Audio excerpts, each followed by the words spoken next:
y'all, I'm Laura Richardson with Relevate, and we're bringing you another episode of I'm Moving to North Carolina, Now What? So, for those of you who are coming to North Carolina, we have a great log of videos that I highly recommend you check out via either YouTube or Spotify. We drop those every week so you can stay in the know when you are buying or selling a home here in the Triangle area. So, today's video is going to be how do you interpret your inspection report? So keep in mind, we are in a buyer beware state, or if you want to get fancy, a caveat emptor state. So it's really important that you know how to take that report that could be anywhere from 40 pages to 140 pages, and then turn that knowledge into power. So first of all, when you get that inspection report back, keep in mind, in North Carolina, we typically recommend doing a general inspection, a pest inspection on resale homes, a radon test, and then sometimes you have a septic or well inspection in addition. Those are kind of like our bottom line suggestions of inspections that we recommend that you get. So when you get all of these reports back, the first thing you're going to want to do is look through it with your agent and make sure you don't have any follow-up questions.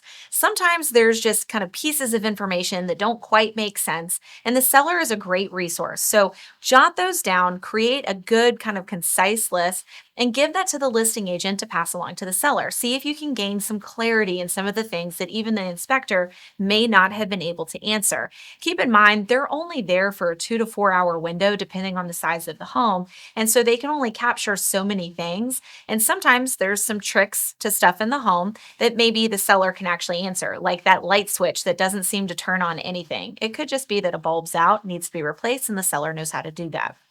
Something else is specialist appointments. So you will often see in those inspection reports where it says refer to a and whatever the specialty is. It could be plumbing, it could be HVAC, it could be a structural engineer.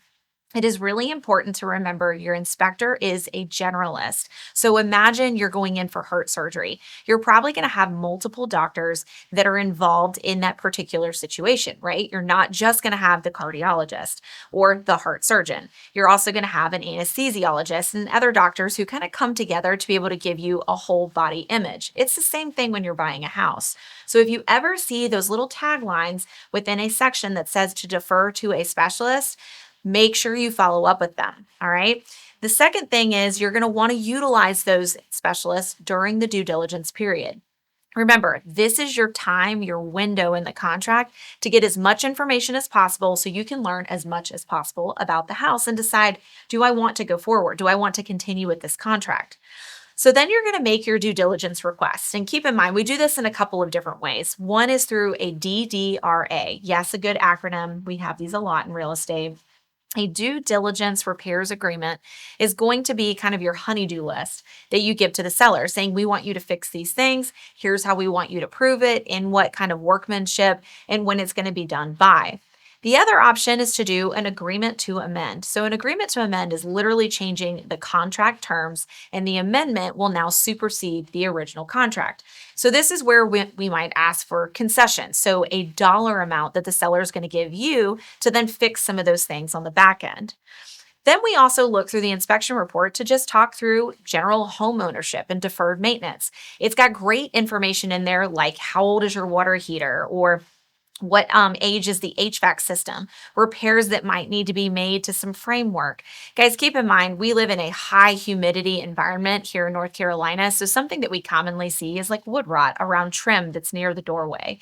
That might be a deferred maintenance item and not necessarily something that you ask your seller to either repair or fix. Now, granted, if it's the only item in the inspection report, obviously that becomes kind of top of the line. So the other good thing is to get ballpark quotes, right? So with any deferred maintenance, you might be starting to think, okay, well, I don't know how to fix those things, or we don't have the money to fix those things. This is also really something you want to be kind of cognizant of, because buying a home is not the least expensive thing that you will ever do in your life. So you want to make sure you have some fluidity in your budget for those items. And then the big one is looking for material facts. So obviously a material fact is something that is readily known to either the seller or the listing agent prior to taking a home to market. So you, the buyer, are supposed to have access to anything that could be deemed appropriate that could alter your opinion of the property or your decision to even put an offer on the property to begin with. So we always look for discrepancies just to make sure, again, there's no need for clarity and that everybody is being as honest and trustworthy as possible in the contract. So, bottom line, y'all, inspection reports are here to help you understand your home better. It is to guide you in the process. They are chock full of information that you will also probably defer back to while you're living in the home and owning the property, as well as when you go to sell your home in the future. Use that inspection report as a guideline because remember, once it is readily known to you, it's important to be accountable for that information. I'm Laura Richardson with Relevate. We'll catch you guys on one of our next episodes.